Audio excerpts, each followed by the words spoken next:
काल परवाची केस तालुक्यातील टाकळी व कदमवाडी या वस्तीलगत जी घटना घडली आहे ती अत्यंत दुर्दैवी अशी घटना आहे।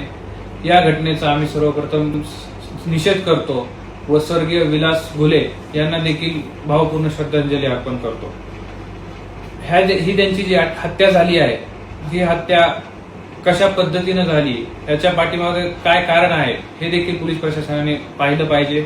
या पाठीमागे कोण राजकीय द्वेषापोटी हा कोणी राजकीय दबाव आणून काय कट रचतंय का हे देखील पाहिलं पाहिजे।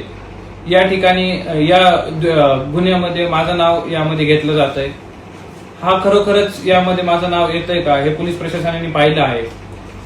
20 जून 2026 वार शनिवार रोजी माझे पूर्ण सीसीटीव्ही फुटेज व माझं या ठिकाणी पाहिले गेले आहे। मी सकाळी 9 वाजता घरून माझ्या पवनसूत निवासावरून निघालो व एडेश्वरी साखर कारखाना युनिट 1 या ठिकाणी पोहोचलो।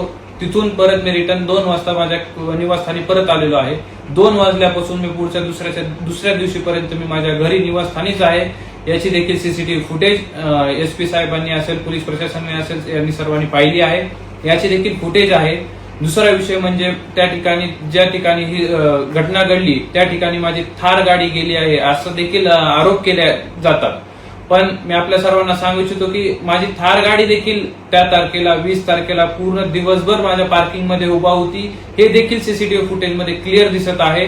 त्याच्यामुळे पोलीस प्रशासनाला देखील विनंती आहे, जर कुठे तुम्हाला मला बोलवायचं असेल तर मी देखील त्या ठिकाणी यायला, आपल्या सर्वांशी संवाद साधायला मी त्या ठिकाणी उपस्थित राहू शकतो।